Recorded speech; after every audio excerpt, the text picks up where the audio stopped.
कामिनी दरवाजे के बाहर खड़ी थी, खूब सज-धज कर। सामने उसे एक अधेड़ उम्र का आदमी आता दिखाई दिया।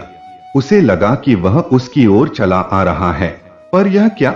वह उसके बगल में खड़ी लड़की के पास चला गया और उससे बातें करने लगा। कामिनी सोचने लगी, अब मेरी जवानी ढलने लगी है, शायद इसीलिए लड़के तो दूर अधेड़ भी मेरे पास आने से कतराने लगे हैं। आज भी मैं कुछ कमा नहीं पाई, अब मैं दीदी को क्या जवाब दूंगी? यही हाल रहा तो एक दिन वे मुझे यहाँ से निकाल बाहर करेंगी। इसके बाद कामिनी पुरानी यादों में खो गई। कामिनी के माता पिता गरीब थे। उसकी माँ लोगों के बर्तन साफ करके घर का खर्चा चलाती थी। माता पिता ने कामिनी को अपना पेट काट कर पढ़ाना चाहा और उसे शहर के एक स्कूल में भर्ती किया। उनका सपना था कि कामिनी भी पढ़ लिख कर समाज में नाम कमाए। एक दिन स्कूल से छुट्टी होने के बाद कामिनी घर आने के लिए ऑटो रिक्शा का इंतजार करने लगी। तभी उसके सामने एक कार आकर रुकी। उस कार से एक अधेड़ आदमी बाहर आया। वह कामिनी से बोला, बेटी यहाँ क्यों खड़ी हो? मुझे घर जाना है, मैं ऑटो रिक्शा का इंतजार कर रही हूँ। बेटी तुम्हारा घर कहाँ है? वह आदमी बोला। देवनगर। कामिनी बोली, मुझे भी देवनगर जाना है, हमारे साथ कार में बैठ जा। उस आदमी की बात सुनकर कामिनी उसकी कार में बैठ गई। कार में दो आदमी और भी बैठे थे। कार को दूसरी तरफ अनजानी जगह पर जाते देख कामिनी हैरानी से बोली, अंकल आप कह रहे थे कि आपको देवनगर जाना है, पर आप तो। बेटी मुझे जरूरी काम याद आ गया, मैं किसी दोस्त से मिलने जा रहा हूँ, तुम्हें ये लोग तुम्हारे घर छोड़ देंगे। कामिनी की बात पूरी होने से पहले ही वह आदमी बोला। कार आगे दौड़ने लगी। कार को दूसरी दिशा में जाते देख कामिनी बोली, अंकल यह तो देवनगर जाने का रास्ता नहीं है, आप मुझे कहाँ ले जा रहे हैं? बेटी हम तुम्हें तुम्हारे घर छोड़ देंगे, उससे पहले हम तुमसे एक बात करना चाहते हैं।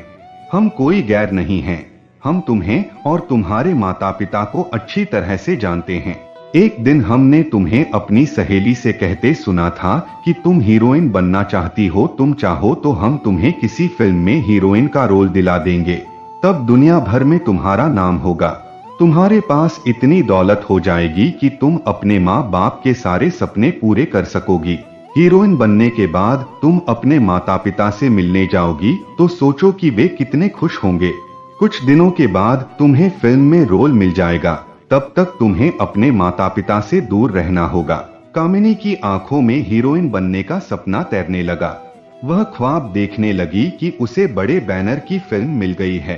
पत्र पत्रिकाओं और टेलीविजन के खबरिया चैनलों में उसके नाम की चर्चा हो रही है। समाज में उसके माता पिता की इज्जत बढ़ गई है। उसके पुराने मकान की जगह पर अब आलीशान कोठी है, सब उसी में रह रहे हैं। बेटी क्या सोच रही हो? उस आदमी के सवाल ने कामिनी का ध्यान भंग किया। अंकल मैं फिल्म में हीरोइन बनने को तैयार हूँ, कामिनी ने कहा। 2 से 3 घंटे के सफर के बाद वह कार शहर से दूर एक इलाके में पहुंच गई। कामिनी को इस जगह के बारे में पता नहीं था। कार से उतरकर वे दोनों आदमी कामिनी को लेकर एक मकान में गए। दरवाजे पर खटखट करने पर एक मोटी औरत बाहर आई। वहां आसपास खड़ी लड़कियां उसे दीदी कहकर पुकार रही थीं। उन आदमियों को देखकर वह औरत बोली, ले आए तुम नई को? बेटी तुम्हें कुछ दिन यहीं रहना है, उसके बाद हम तुम्हें फिल्म बनाने वाले के पास ले चलेंगे, एक आदमी ने कहा और वे दोनों वहां से चले गए। दीदी ने कामिनी के रहने का इंतजाम एक अलग कमरे में कर दिया। वहां सुख सुविधाएं तो सभी थीं, पर कामिनी को वहां का माहौल घुटन भरा लगा। 3 दिन के बाद दीदी कामिनी से बोली, आज हम तुम्हें एक फिल्म बनाने वाले के पास ले चलेंगे, वे जो भी कहें सब कुछ करने को तैयार रहना। कुछ देर बाद एक कार आई, उसमें 2 आदमी बैठे थे। दीदी के कहने पर कामिनी उस कार में बैठ गई। 1 घंटे के सफर के बाद वह एक आलीशान कोठी में पहुंच गई। वहां वे आदमी उसे एक कमरे में ले गए। उस कमरे में एक आदमी बैठा था, उसे वहां के लोग सेठ जी कह रहे थे। कामिनी को उस कमरे में छोड़ वे दोनों आदमी बाहर निकले। जाते समय उनमें से एक ने कामिनी से कहा, ये सेठ जी ही तुम्हारे लिए फिल्म बनाने वाले हैं। सेठ जी ने कामिनी को कुर्सी पर बिठाया। इंटरव्यू लेने का दिखावा करते हुए वे कामिनी से कुछ सवाल पूछने लगे। इसी बीच एक आदमी शरबत के 2 गिलास लेकर वहां आया। एक गिलास सेठ जी ने पिया और दूसरा गिलास कामिनी को पीने को दिया। शरबत पीने के बाद कामिनी पर बेहोशी छा गई। उसे जब होश आया तो उसने अपने सामने सेठ जी को मुस्कुराते हुए देखा। वह दर्द से कराह रही थी। मेरे साथ धोखा हुआ है, मैं तुम सबको देख लूंगी, मैं तुम्हें जेल की सलाखों के पीछे पहुंचा दूंगी, कामिनी चिल्लाई। तुम्हारे साथ कोई धोखा नहीं हुआ है, तुम फिल्म में हीरोइन बनना चाहती थीं। लो देख लो अपनी फिल्म, कहकर सेठ जी ने कंप्यूटर में सीडी डालकर उसे दिखा दी। सीडी को देखकर कामिनी सन्न रह गई। उस फिल्म में सेठ जी उसकी इज्जत के साथ खेलते दिखाई दिए। वैसे तो यह फिल्म हम किसी को नहीं दिखाएंगे। अगर तुमने हमारी शिकायत पुलिस से की तो हम इसे सारी दुनिया में पहुंचा देंगे। कंप्यूटर बंद करते हुए सेठ जी बोले। कामिनी को इस घटना से सदमा पहुंच गया। वह बेहोश हो गई। कुछ देर बाद वे दोनों आदमी कामिनी को कार में बैठाकर दीदी के पास ले गए। कामिनी गुमसुम रहने लगी। वह न कुछ खाती थी न किसी से बातें करती थी। एक दिन दीदी कामिनी के कमरे में आकर बोली, देखो यहाँ जो भी लड़की आती है वह अपनी इच्छा से नहीं आती। वह कुछ दिनों तक तेरी तरह गुमसुम रहती है, बाद में खुद को संभाल लेती है। इस दलदल में जो एक बार पहुंच गई वह चाह कर भी वापस नहीं जा सकती।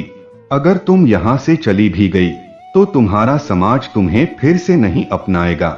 इसलिए तुम्हारी भलाई इसी में है कि तुम अब यहीं के समाज में रहने का मन बनाओ। धीरे धीरे सब ठीक हो जाएगा। दूसरे दिन दीदी ने कामिनी को कार में बिठाकर दूसरे आदमी के पास भेजा। अब वह इसी तरह कामिनी को इधर उधर भेजने लगी। एक दिन दीदी ने कामिनी से कहा, तुझे इधर उधर जाते हुए काफी समय हो गया है, अब मैं तुझे एक नया काम सिखाऊंगी। नया काम मतलब? कामिनी चौंकते हुए बोली, मतलब यह है कि अब तुझे किसी सेठ के पास नहीं जाना है, तुझे यहीं दुकान में रहकर ग्राहकों को अपनी ओर खींचना है। किस दुकान में? यहीं। लेकिन यह तो मकान है, दुकान कहाँ है? यही मकान तुम्हारे धंधे की दुकान है। जैसे शोरूम में अलग अलग डिजाइन के कपड़े सजाकर रखे रहते हैं, वैसे ही तुम्हें यहाँ सज धज कर आधे कपड़ों में रहना है। तुम्हें कुछ नहीं करना है, बस यहाँ से गुजरने वाले मर्दों को ललचाई नजरों से देखना है। दीदी के समझाने पर कामिनी सोचने लगी, यहाँ रहने वाली सभी लड़कियां इस शोरूम की चीजें हैं। शोरूम में रखी चीजों को ग्राहक देखकर पसंद करता है। खरीदने के बाद वे चीजें उसी की हो जाती हैं। ग्राहक उस चीज की इज्जत करता है। हम जिस्म के सौदे की वे चीजें हैं जिन्हें ग्राहक कुछ देर के लिए खरीद कर मजा लेकर चला जाता है। वासना के भूखे दरिंदे हमारे पास आकर अपनी भूख मिटाते हैं। हम भी चाहते हैं कि हमारा दिल किसी के लिए धड़के, वह एक हो, वह हम पर मर मिटने को तैयार हो। हम भी समाज के रिश्तों की डोर से बंधे पिंजरे में बंद पंछी की तरह। कामिनी का मन फड़फड़ा रहा था। एक दिन कामिनी ने सोच लिया कि वह इस दुनिया से बाहर आकर रहेगी। ज्यादा से ज्यादा इस कोशिश में उसकी जान चली जाएगी। जिस्म के शोरूम की चीज बने रहने से अच्छा है कि वह मौत को गले लगा ले। अगर वह बच गई तो समाज का हिस्सा बन जाएगी। कामिनी ने दीदी को भरोसे में ले लिया। अपने बर्ताव और काम से उसने दीदी पर असर जमा लिया। दीदी को यकीन हो गया था कि कामिनी ने खुद को यहाँ की दुनिया में ढाल लिया है। एक दिन मौका देखकर कामिनी वहां से भाग गई और ट्रेन में बैठकर अपने घर चली गई। इतने सालों के बाद कामिनी को देखकर उसके भाई खुश हो गए। उन्होंने कामिनी को बताया कि माता पिता की मौत हो चुकी है। वह अपने भाई विनोद और सोहन के साथ रहने लगी। भाइयों को दुख न पहुंचे यह सोचकर उसने अपने बीते दिनों के बारे में कुछ नहीं बताया। कामिनी का भाई विनोद एक कंपनी में काम करता था। उस कंपनी का मालिक रविंद्र नौजवान था। एक दिन वह विनोद के जन्मदिन की पार्टी में उसके घर आया। विनोद ने उससे कामिनी का परिचय कराया। उसे कामिनी पसंद आ गई। धीरे धीरे रविंद्र और कामिनी के बीच नजदीकियां बढ़ने लगी। एक दिन दोनों ने प्रेम विवाह कर लिया। रविंद्र और कामिनी एक दूसरे को बहुत प्यार करते थे। शादी के बाद कामिनी रविंद्र के साथ शहर में किराए के मकान में रहने लगी। एक दिन रविंद्र की कंपनी में बैठक चल रही थी। रविंद्र को याद आया कि उसकी जरूरी फाइल तो घर पर ही रह गई है। रविंद्र ने सुपरवाइजर प्रदीप को वह फाइल लेने अपने घर भेज दिया। रविंद्र के घर पहुंचकर प्रदीप ने दरवाजे पर खटखट की। थोड़ी देर बाद कामिनी बाहर आ गई। कामिनी, तू यहाँ? तूने मुझे पहचाना? कामिनी को देखकर प्रदीप बोला। नहीं तो, कामिनी बोली, वहां मैं तुम्हारे पास कई बार आया करता था। क्या तुझे यहाँ साहब किराए पर लाए हैं? प्रदीप की बात सुनकर कामिनी चुप रही। प्रदीप कामिनी को बाहों में भरने लगा। वह उसे चूमने की कोशिश करने लगा। परे हट जाओ मेरे सामने से, कामिनी चिल्लाई। जानम, मैंने तुम्हें कई बार प्यार किया है। आज यहाँ तू और मैं ही तो हैं। मेरी इच्छा पूरी नहीं करोगी? नहीं, तुम्हें मुझसे तमीज से बात करनी चाहिए। मैं तुम्हारे साहब की बीवी हूँ, कामिनी चिल्लाई। तमीज से? प्रदीप हंसकर बोला। मैं साहब को तुम्हारे बारे में सब कुछ बता दूंगा, प्रदीप बोला। नहीं, तुम ऐसा नहीं करोगे, मेरी जिंदगी बर्बाद हो जाएगी। ठीक है, अगर तुम अपनी जिंदगी बर्बाद होने से बचाना चाहती हो तो मैं जब चाहूं तुम्हें मेरी इच्छा पूरी करनी होगी।